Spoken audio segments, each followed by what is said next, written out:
readers, reviewers, countrymen, lend us your ears.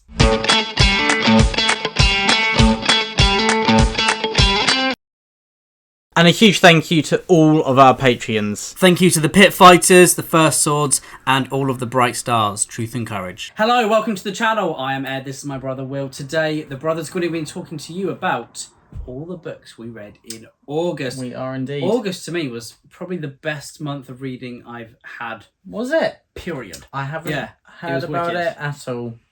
It was a great month, and we read lots of books. You read a handful. I read 2 handfuls. Yeah. And we are very excited to chat about what we have been reading. We also had a great chat with Maddie and Kristen over at Kristen Mads, the book sisters, which are kind of the alternate version of us, I feel like. And that was great fun. We did feel like kindred spirits, didn't we? Yes, definitely. That'll be on their YouTube. And but go check them out on TikTok and all sorts. I'm sure that links to their channels shall be below. But let's get into the books. It's been a month full of Greek books, Greek myths, sequels, read-alongs, non-fiction, historical fiction, fantasy. And that was just the first book. So let's dive into it. Ed, you read a lot more books than me, so why don't you kick it off? That's my diving. Nice. Thank you. Gates of Fire by Stephen Pressfield. This is a reread. I had quite a few rereads this month, to be honest, just because I felt like it.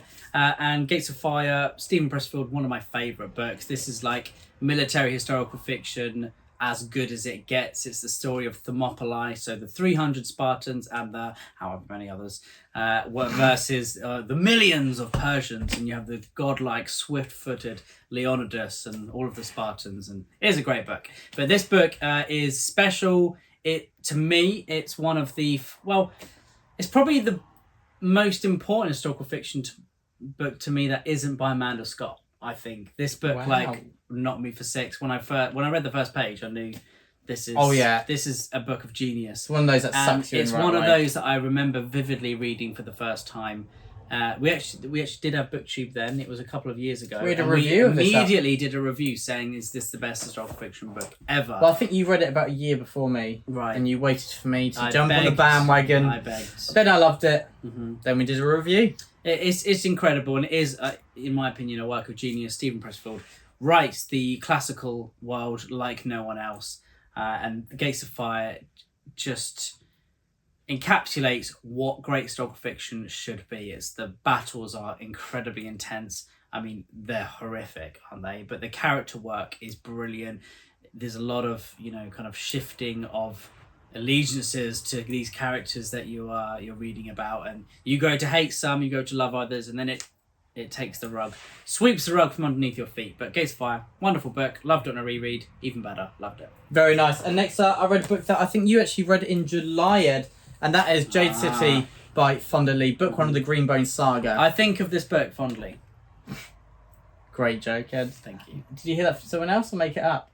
No, this is the second time I've said it. Oh, okay. Today. Oh, come on, Ed. You got to use an original. No. Once you, it is original, but once you have a joke that lands, you have to say it all the time. You have to sit on it. Yeah. I do agree. But Jade City, book 1 of the Greenbone saga. This is a book that just did everything really well from the get go. I just thought it's a very solid, well constructed read. I'm not sure if it actually is a debut. I'm not sure. I don't think it actually is. But anyway, it's a very well constructed read. The first half I really enjoyed, but from then on there's a pivotal moment which those who have read the book will understand what I'm talking about. Something happened, something big, something with dire consequences. And I felt like it was just dialed up to 10 there, ramped it up a notch. And I loved the second half. People compare it to The Godfather. That's just because it's kind of mafia based and kind of modern. It's not really like The Godfather. It's got family at the centre.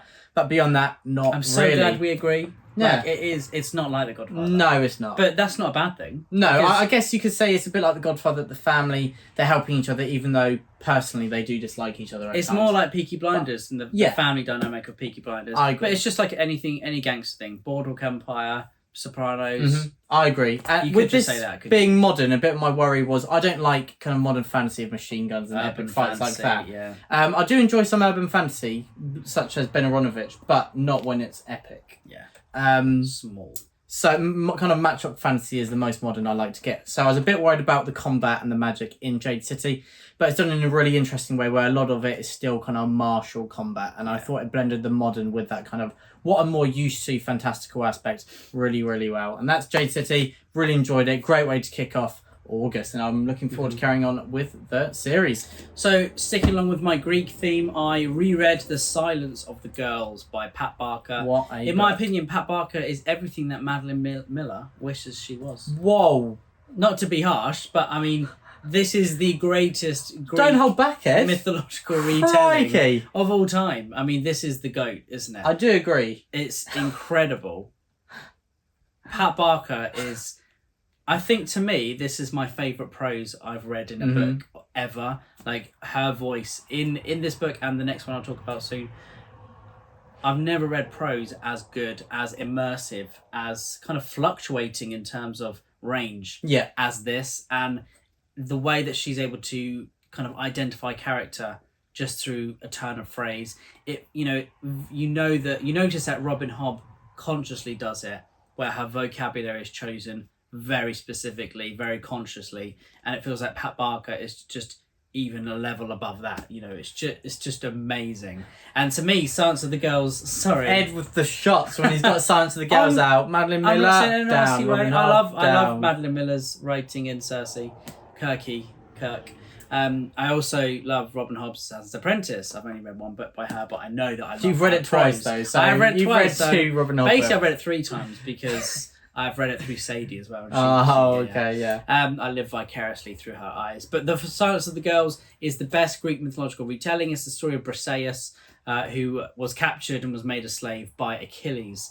And you follow her relationship, her dynamic with the characters of Patroclus, of Achilles, of all these famous god-hearted, swift-footed characters of the Iliad. And it's just remarkable the way that the war of Troy is painted from Briseis' point of view. I think Patroclus is one of my favourite characters ever written. She handles Achilles so well. Yeah. Somehow he's got so many sides to him that is he's horrific. He's like a decahedron.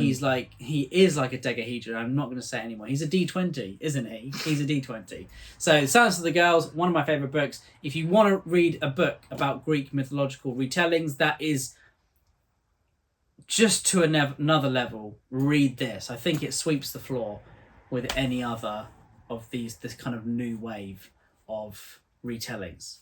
I agree. I do totally agree. I love it. Whilst when we on that agree. topic, you mentioned D20. What is something we did for the first time in August, Ed? We're now Dungeons and Dragons, novices, crazy obsessed amateurs. Well, a very good friend of ours, he said we're going to sit down, we're going to play Dungeons and Dragons, and we had no idea what we were doing. We're like, really? Within 2, and then we really enjoyed it. I mean, by the second session, we were all wearing elf ears, so that kind of says by all you mean 2, but still, Travis is a great DM. He had all. I mean, he had every accent ever. Oh, he's fantastic. So, do you guys play D&D? Have you played D&D? When will you play D&D? Maybe. Cool. Should I do another one? Yeah, do another one. Another Greek retelling. Why were you talking about these Greek books in August, Ed? I was in Crete, and it is funny you should mention Crete because The King Must Die, which is Mary Renault's first book in the Theseus duology, is set in, for much of it in Crete, because it's set in the palace of Knossos, which is where Theseus and the Minotaur, the Labyrinth, all come into play. Ariadne is also in Theseus, but this book is Mary Renault comes at the Greek retellings from a historical fiction author's point of view, and she's kind of the OG of all of these authors, really, of all of this style of Greek retelling, and she does it. Anything you've read before? I've read the Alexander, the first book, Fire Under Heaven. Oh, of course, Fires from Heaven. I'm actually currently listening to that. Oh, nice. Yeah. You enjoying it? Yeah, really enjoying it. Really nice writing. I mean, her writing is Alexander, who we wish he was. Not the psychotic crazy man, but romanticized. The way that she handles the parents and the dynamic between him and it's great. Well, we're talking about that more in September. We can get into that. But The for King now, Must Die, again, is another fantastic entry by Mary Renault. She's a great author. I love her writing style that she wrote in the 50s, but she was, we say advanced for her time. She was, very developed in terms of, her philosophy, her, theologies, all that kind of stuff. So it's really, really interesting reading and it from still her perspective. feels good to read now. It feels very current. It feels modern. It feels like it's got a lot of life in it, a lot of life left as well. And reading this in Crete was just very fitting, incredible, like a core memory for me. But yeah, a great book. Everyone should be reading more Mary Renault. Next up, I have finished Art of Blood and Bone, Read Along, A Time of Courage. Over in the Discord, we've been running a read-along for the last 3 months. That is a big for book. Of Blood and Bone. And yeah, this is a chunker of a book. Papa Gwynne loves an epic finale. So little snippet into the fury of the gods. The what US may be happening cover? there. I don't know. Okay, in person, I prefer the UK. But when I see it online, like if I have it pop up, I prefer the look of the US cover on computer. This red, this hue of red. Darker red. Yeah.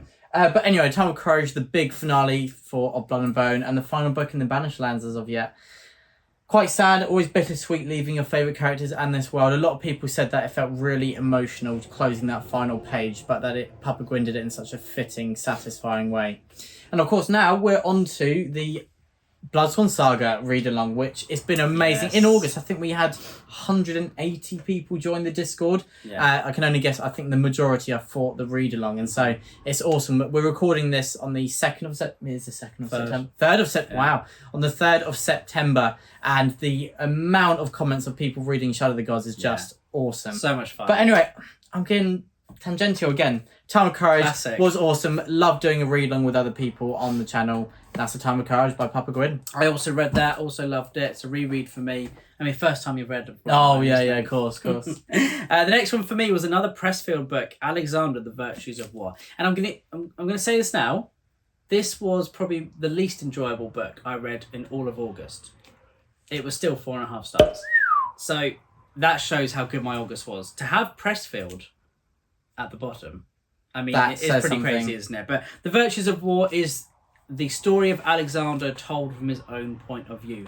Now it's very much focused on the military kind of rise of Philip of Macedon, as well as Alexander's greatness, we shall say. His prowess in battle, and we follow all of his perspective from all of the key battles that he fought in Macedon, in Greece, and then over into Asia Minor and all those other battles that he fought in, like all million of them basically. It's a great book. Pressfield's voice is fantastic. This is very much focused on the military aspect. So there are a lot of pages dedicated to how you get the kind of the supply lines working, and how many men make up this unit, and how many men make up this pike unit, and the formation of the Sarissa, which was their I feel like that's very important to know, because it's a bit like with Dan Jones's Essex Dogs. You need to know that going into it, it's a lot more grittier, realistic depiction, which is something that personally I've been searching for more of. But other people, when they're not ready for it, it might put them off slightly. Yeah, and I would say you need to be like, I was, as you can tell, completely obsessed with like Greece, Greek history. I was playing as Macedon on Rome 2 Total War, so it definitely fitted in with the vibe that I was looking for. But if that's not what you're looking for, don't read this yet. You probably will be, but in the future. It's a great book though. Stephen Pressfield writes so well. As I said earlier, in the ancient world, there's no one I think that can write prose like him, and a book that and a style that just gets you sucked in immediately. Like the battles are incredibly visceral, like so cinematic. I've never read probably more cinematic battles than Pressfield's, or I can't think of another. Maybe Boudica again, Dreaming the Eagle. In terms of historical fiction, that's probably the most cinematic. Those are the most cinematic writers for me. But Alexander, a great book. The Virtues of War, it is him talking about his lessons in war, the key figures who helped raise him, like Telamon, and all of those other characters, all those people of history that helped make him who he was, who helped forge him through iron and fire. So yeah, very nice said. And I'm going to jump on the Greek bandwagon and talk about Stoneblind by Nathalie Haynes. This is Greek mythology, a retelling of. See, I didn't really think about the title, so I had no idea what this is about. But if I'd applied, I think, 10 brain cells, I would have realised it's about Medusa. It's a retelling of Medusa. I hadn't really paid attention to the cover either. Well. But I was very glad when I found out that it's a retelling of Medusa. I found that fascinating because if you think any time we've seen Medusa, it's just to chop her head off pretty quickly. Yeah, and she's a monster. She needs a lot more history. Oh my gosh. Anyway. I mean, did they get off to a rocky start? Oh dear. Don't listen to him. Stone Blind, I thought... So, let me backtrack a second, sorry. So you throw me off, Ed. I've read Like 1,000 Ships by Nathalie Haynes, and I thought that her writing style was fantastic. 1,000 Ships. I thought you said I've read 1,000 books by her. Oh, okay, sorry. 1,000 Ships by Nathalie Haynes. And I thought the writing style was really good. I just thought it was a bit too grand in scope in there. I think there was like 17 POVs throughout, which for me, it meant that a few landed, but it just felt a bit too grand. Although I really liked the vision that she had for 1,000 Ships because it's looking at all the women who are the victims of the Trojan War. Do you like the vision she had in Stoneblind? Oh my god. That is a good one. No, come on. You know what? You didn't see that one coming. Come on.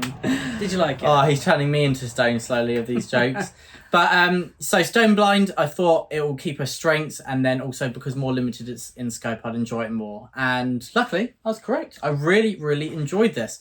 I thought Medusa was a great character. I really enjoyed the characterization of the Gorgons, and of course the message that the monsters aren't as we perceive them. And I love that message in books. It's what's at the heart of a lot of Stephen King books, as well as Let the Right One In. That humans are the real monsters, really. Yeah. In here, it's the humans and the gods of Olympus. They are just petty, annoying, nasty, cruel, narcissistic beings. I love that you follow quite a few of the gods of Olympus, and each one of them in their own head is like, I'm so amazing.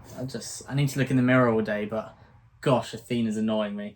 I don't know why I made them really posh, but they kind of feel like, really posh, yeah. Like, I'm just getting on my toga to go play polo, Where's Hermes at? Where is Hermes? Everyone hates Hermes, apparently. But I really enjoyed that characterization of the gods. I really liked the kind of the message of it. The monsters aren't just because they're different. It's about their personality. So Medusa may not be the monster we all thought she was. Wow. But it's really well written. It's a great journey, and I enjoyed it's kind of tangential at times, but in a way that really pulls together in the end. Nice. And again, Thank goodness sorry, guys. We're beyond the stone jokes. Well, there's plenty more where that came from. I'll think of another one, I'm sure. But your time's run out now, Ed. We're not talking about it anymore. The Women of Troy is book 2 of the Women of Troy trilogy. And it is by Pat Barker. And I was scared to read this for a while because of how good I thought The Silence of the Girls was. I wasn't sure whether this would live up to, my expectations, my hope. It was amazing. It wasn't quite at the heights of book 1, but that's, I think, because I loved reading about the characters of Achilles and Patroclus from Briseis' eyes so much that this one was slightly different because this is after Troy has collapsed. Well, it's kind of the final day or so of Troy, and then it's about the post Troy basically. Yeah, I'd say Silence of the Girls is one of my top 10 books of all time. Same. And The Women of Troy is like maybe like a top 30 kind of book. Yeah, I could gel with that, definitely. The Women of Troy, it was still incredible. It was amazing seeing how the Trojan, in how the Greeks were portrayed after the sacking of Troy, how you have like people like Achilles' son coming into play. Priam, the ending of Priam was just horrific. There are a lot of scenes that will stick with me for a long time, and seeing how the sacking of Troy comes to affect the Greeks as well, and they're then kind of stuck there. They're unable to leave Greek shores because of the storm and all sorts of this. There's some great parallels drawn here from by Pat Barker, and it's just a great book all round. I'd say I'm very excited to. I didn't quite manage to read The Voyage Home. William's going to be talking about that in a minute, so I was very excited to read it. I'll let you talk about it now. So I'm cheating a little bit. I finished this on the 1st of September, but I've read the majority in August. So this is the 3rd instalment of the Women of Troy trilogy. It was released a few weeks ago. I would say this is more of a companion tale. Different perspective. We leave behind most of our characters. Who's it from? Which I'm almost kind of glad, because Briseis' story ends so fittingly with the Women of Troy. So this instead follows Cassandra on the boat with Agamemnon. The journey back to his home, where we then meet Clytemnestra. And we know what happens there. unless we don't, where I won't spoil it. No, I actually don't know. Well, that's good. That is good. Yeah. So this is difficult. I think because of the first two books that I loved so much, it may have dimmed this slightly. I think it's still a really, really good book, really well constructed. It just didn't have any of those really powerful packing punch worthy moments that are in Silence of the Girls and the Women of Troy. It's still one where I came out of it thinking, wow, what a writer Pat Barker is. But it felt like there was a bit of potential for more. But I feel like I may have been being too critical because I was thinking, well, it's we not do have quite the very Silence of the Girls, which high is expectations of her writing because she's so good. And it's a bit like I think of. I haven't read A Feast for Crows yet, but a lot of people don't enjoy Feast for Crows, and it's after Storm of Swords, which many people say is the best fantasy book of all time. And so I think I've heard a lot of people say that Feast for Crows feels a bit worse than it is the first time you read it, because of the hype. No, it's just not great. On. It's just, in my opinion, it's not. And maybe that's what the Voyage Home was like, but possibly it's still a 4-star read from me. Yeah, nice. Okay, again with the Greek theme, a reread, another one for me. People are gonna be bored. I know. Greek I'm sorry. theme, aren't they? Killer of Men, Christian Cameron. This is the story of Arimnestos of Plataea. So this is a chronicler's tale of Arimnestos telling the story of his life to his daughter. In my opinion, I think Christian Cameron writes the best kind of coming of age. He also it's definitely up there, and he definitely writes to me the best kind of flawed hero of their own story, like telling their story, back to someone. I love his style. I love that style of writing, and he does it very, very effectively. Killer of Men is a great book. It's got kind of all sorts of immersion into Greek history, and you kind of got slice of life at the beginning, especially, which I really tend to enjoy. You've got kind of this epic nature of the Peloponnesian War, and you've also, not Peloponnesian War, but the Persian Wars as well. And then you've also got the kind of intimate nature of these characters, kind of making friendships, becoming comrades, as well as kind of becoming rivals and enemies as well. And you've got a lot that happens in Killer of Men. It's a great book. I listened to it this time. Peter Noble, great narrator. So definitely check it out. It's a very long series, I believe. I think it's like 6 or 7 books now. So if you love book 1, I'm sure you'll love the rest, and you've got a lot to get your teeth into. And I'll go on to the next one. And then after I arrived home from Greece, I was talking to Papa Gwynne. I said, what's the best book you've read recently? And he said, I've been reading this book. I'm not finished it yet, but this book has sucked me away from anything else I'm doing, and it is Christopher Buehlman's The Daughter's War. Now, I love The Black Tongue Thief. Maybe I didn't love it, but I really, really enjoyed it. I loved this book. I adored it, and I would say this is one of my favourite books of all time. So The Daughter's War is a prequel to The Black Tongue Thief. We aren't with the same perspective of Kinch Sharrock, I believe his name was. Of course. Kinch something. Yeah. We are following Galva, who is actually a part of the Black Tongue Thief. But this is the story of the Goblin Wars. Galva is part of the Corvid Knights, the Raven Knights. And she is helping the War Corvids. She's in that squadron where these Corvids have grown. They're kind of like giant ostriches, basically, but even bigger. And they are used as kind of like a shock force against the goblins. There's they've got no cavalry. All the horses have died. So she's part of this squadron, and she goes over to this different land where the Goblin Wars are taking place. And it's just incredible. This kind of serious tone that Christopher Buehlman writes with is so immersive, so powerful, and it feels like every word has a weight to it. It has the weight of a poleaxe, and it's brilliant to read goblins from this perspective of Galva, where these goblins really do come across as completely horrific beings, like otherworldly, where rather, obviously, if we read like something else, maybe fantasy, like I'm reading Dungeon Crawler Carl at the moment, the goblins in that are like, they're quite funny, they're these little like basically like gremlins basically. So this is not gremlins. These are horrific creatures. Papa Gwynne said these goblins are nasty. Yeah, they are nasty. And The Daughter's War has, in my opinion, one of the best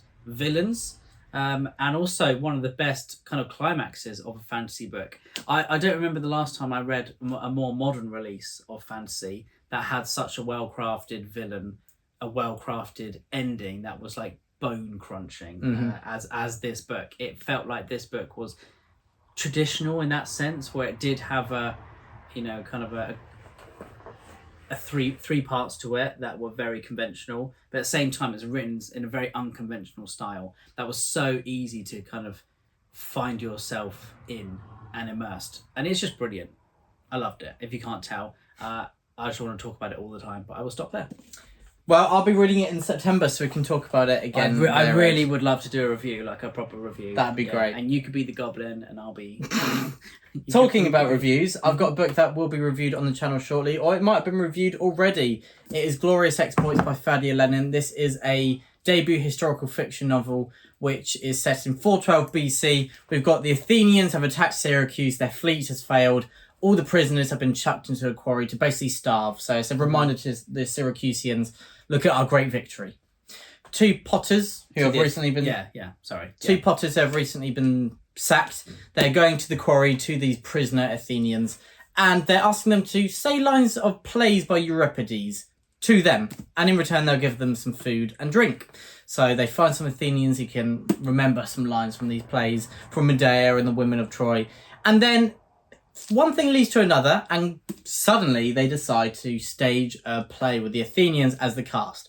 Of course, that's going to upset a lot of people, but they're going to do it. And I love, really, Glorious Exploits is an examination of the human condition. Throughout, there's this paradox that being directors liberates them, but also reminds them of how caged they are. And they know that this is only very finite in time and that it will be over. And there's that paradox throughout, things that can liberate us and remind us of how kind of limited our lives are. That is something that resonates with us today, and it feels like a very timeless book in that respect. The writing style is absolutely brilliant. It is humorous. It made me laugh out loud, but it is heartbreaking as well. I do not know how Favs Lenin manages to get us so invested in the characters in such a short amount of time. Yeah. But I won't say anything more because we will have a review out, or it's already out, and so don't want to just be boring you. So that is Glorious Exploits, a book that is going to be added to my very rare list that I recommend to people no matter what they usually read. Mm-hmm.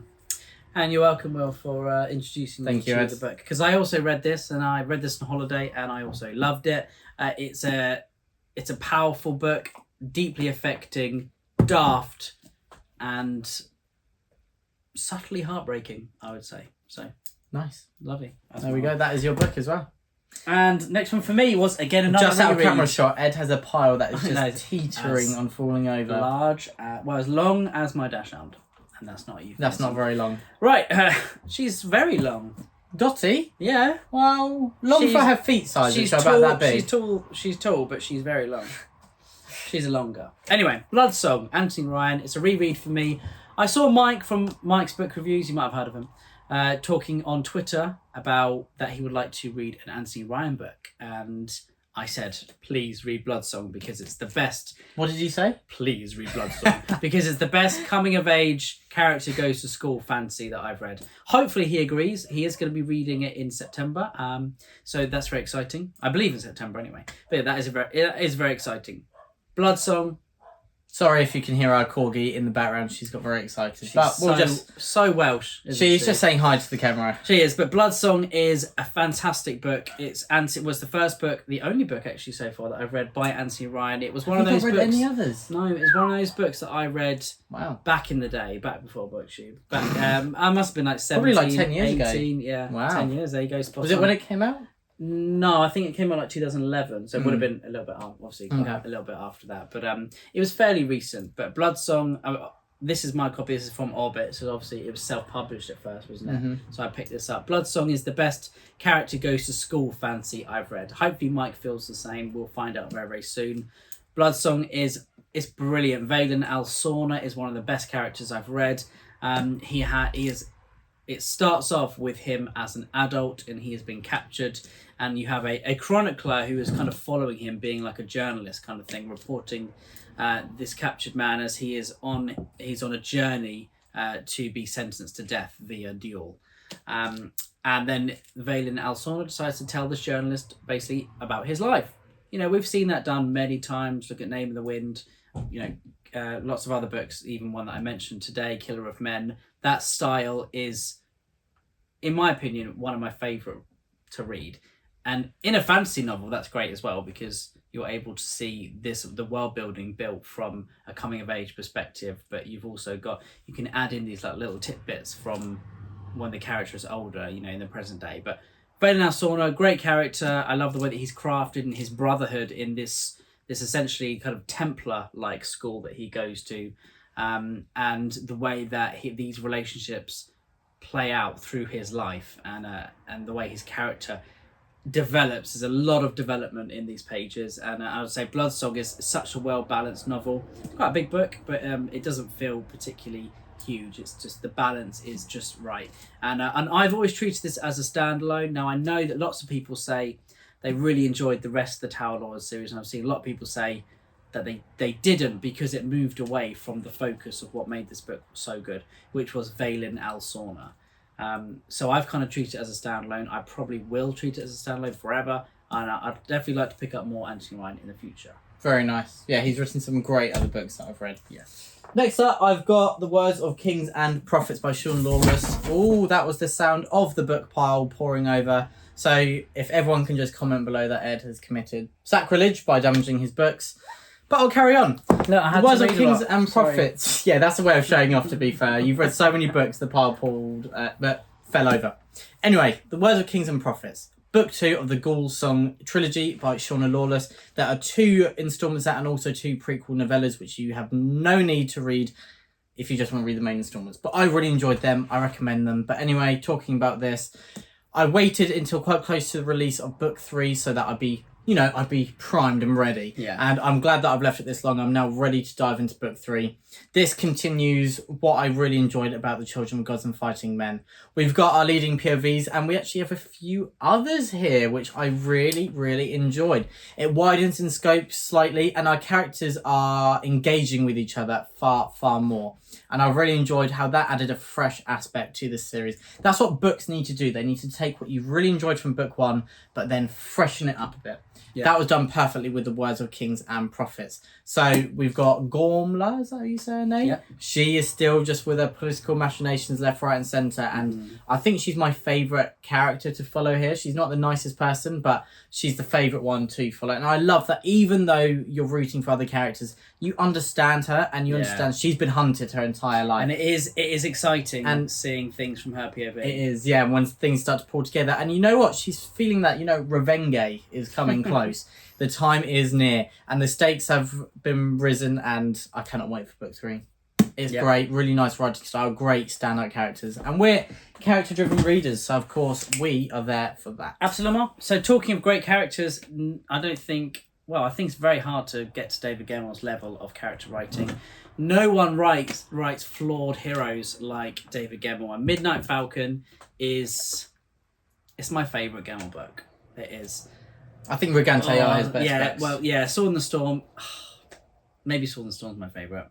We can just say Regante Duology. The Regante Duology, the first 2 are just amazing. I'm going to be reading the next 2, starting the first one in September, which is Ravenheart. So I had to reread Midnight Falcon just to see where, obviously, it leaves off thousands of years before Ravenheart. Yeah. But it's just an excuse, really, to reread it. I love Midnight Falcon. It follows the character of Bane the Bastard, and he is just such a great guy. I mean, I get along with Bane really well. He's one of my favourite characters in fantasy.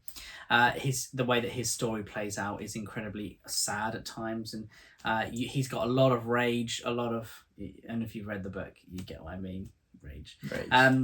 There's a lot of heartbreak going on, a lot of stuff simmering. That as well? No, I just came up on the spot. He just does it. A lot of stuff simmering under the surface with Bane the Bastard.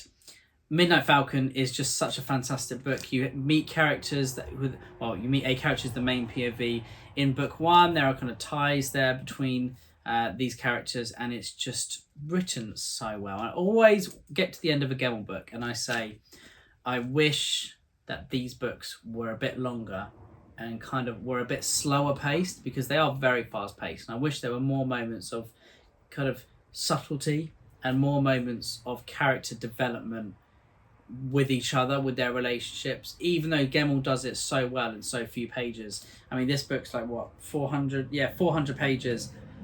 I wish it was like the size of a Faith in the Fallen book, like 600-700 pages. And that is the biggest compliment you can give. It is a great compliment. And that's why I think I connect to these books really well. Obviously, David Gemmell is a huge inspiration to Papa Gwynne, probably the biggest inspiration in his writing, especially Faith in the Fallen. And I think The Faith in the Fallen is kind of the successor to Gemmell. It's Gemmell. It's a little bit longer, with more time for heart, I think, I'd say. So yeah, Midnight Falcon, one of my favourites. Please read it because it's just a fantasy great. Very nice. And the last book I'm talking about today, some non-fiction being added, Philip and Alexander by Adrian Goldsworthy. This was a book of two halves, really, for me. Philip, of course, is Alexander's father, so it kind of follows that the dynasty from Macedon, the two most well-known Macedonian leaders.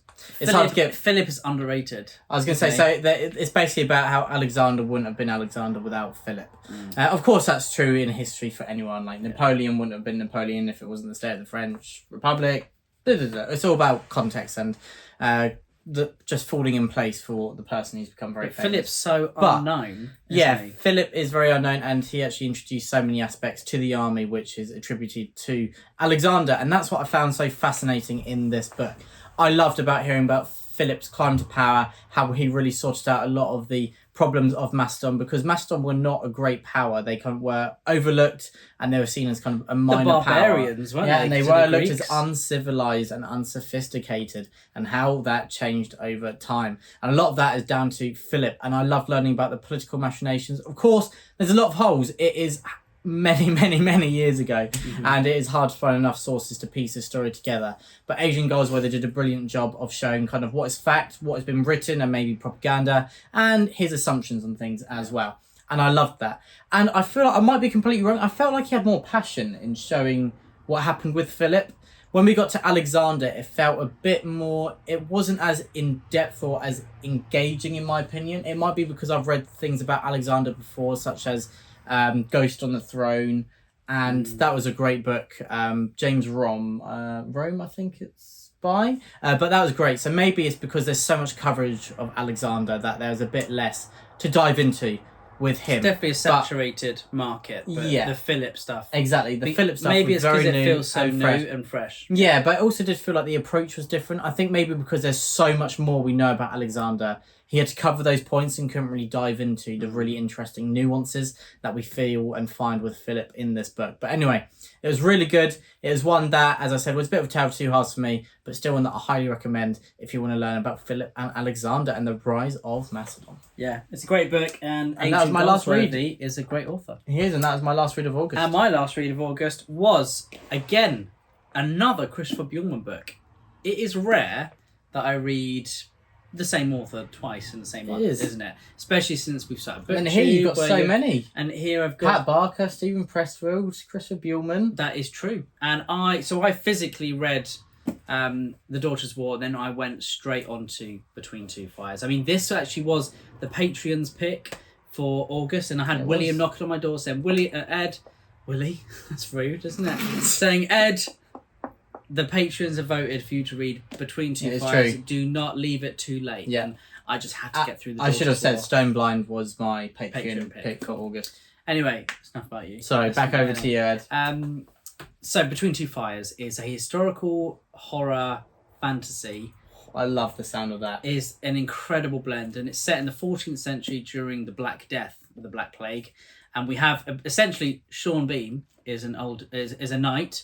And why are you going with this? Just Sean Bean as himself? The guy is Sean Bean. The Thomas in this is Sean Bean. I mean, if anyone's actually seen the film Black Death, Sean Bean is a character in Black Death. Right, and it's basically him. And maybe it's like more like Richard Armitage. I thought you just meant, Anyway, Sean I just Bean picture him as Sean in reality. Bean. Just... But, and Heidi, one of our viewers as well, said that the voice actor, the narrator, what do you call him? The narrator. That's it. It sounds like Sean Bean anyway. So okay? Even though they're friends, he's read so many books. He doesn't know how to talk anymore.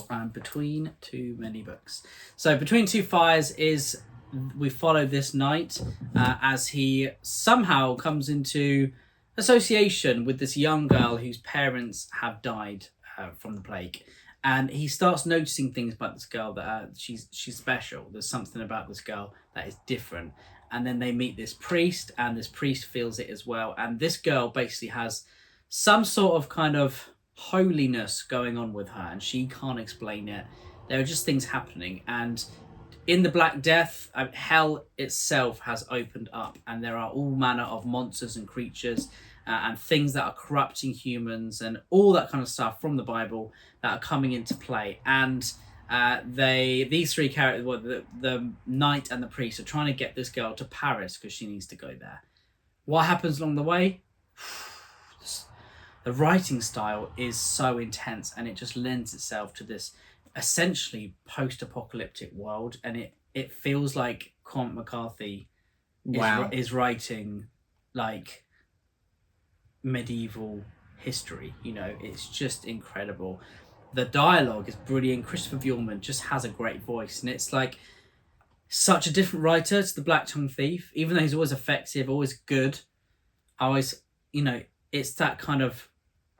I think that's an even bigger compliment, that he can be such a different... The Black Tongue Thief is writer. like a swashbuckling kind of fantasy. Yeah. The Daughter's War and Between Two Fires are some of the most hard-hitting, impactful, packing-a-punch books I've ever read, and they immediately have risen up, at least onto my top 15, I've got to say. Like both of them. Both of them. This book was incredible. And, I know we're going to talk about Book of the Month after. It's going to be so hard, but I think I have to thank Christopher Buehlman for giving me an amazing August. Like, this is just incredible. And Will, I've got to say, I think you would love both of these books. And this book is like such a blend of stuff that you personally look for as well. And I know it felt like this book was meant for me. Like, it's something I've been dying to read for my whole life. I just didn't know it yet. I always loved the film Black Death with Sean Bean. Never watched it. That's a great film. It goes off in a funny direction, but the world, the setting is very visceral. It's scary. It's like it's horrifying, and like more horrifying than like splatter gore. It's like this sinister. There's things that aren't right here. Yeah. And the humanity has changed. People are going mad. There are whole towns who are unaffected, and you don't know how, and then you realize how, and it's not pretty. So yeah, it's great. It's a great book. It's incredible, and again, the crescendo is fantastic. Dialogue great. Yeah, I could talk about this again for hours. I think I will do a review of this on the channel if you don't plan on reviewing it. Well, I was going to say, I'm definitely reading A Daughter's War in September. And then when I'm back at uni, I'm looking for more Audible reads. And as you said that about the audiobook, do you think I should listen to this? No. I would say it's a physical read. And I actually looked on Audible. It's not in the UK. No way. Well, I'd say do a review on the channel then. Yeah, okay. It would be quite a while before I get around to it. Yeah. But it's amazing. So, Book of the Month for me... It's okay. It's okay. I would have to say... No, I can't. It's The Daughter's War, Black Tongue Thief, Between Two Fires, and Glorious Exploits, I think. Glorious Exploits for me. Yeah. There we go. So Ed just cheating. Obviously, I don't count rereads in yeah, Book exactly. of the Month. Yeah, we don't. But yeah, I'd have to say Buehlman is Book of the Month. There we go. Cool. And Glorious Exploits. But it's been a great month. We've had such good reading, and I'm very much looking forward to the books in September. As Will said earlier, Shadow of the Gods, the read-along is going strong, and we are having a absolute ball of a time. We are? Yeah. So that is our August reads. Crikey, Ed, you've taken up a lot of time. Sorry. Have you watched anything? Have you Alien Romulus was really good. Yeah. And then also something very different, kind of crime aspect. I watched Presumed Innocent with Jake Gyllenhaal. That was exceptional. Nice. Very cool. And I watched This Is England, basically, pretty much. Yeah. And a bit of Ozark. We played Diablo and that kind of stuff. And nice. D&D was August, so... it was, yeah. So, do you want to tell us a bit about your character? What in D&D? Or what we've been doing? No, maybe, in D&D. Well, William is you're a half-orc. Oh, I thought you meant about what we've been... like. You're a half-orc fighter. Yeah, and what are you? I'm a half-elf paladin. So you go. There we go, and we will talk about that another time. But please check out our Discord in the link below. Thank you to our patrons for picking such great books this month. And join the Discord. Yes. So anyway, Truth and Courage. The Brothers Gwynne.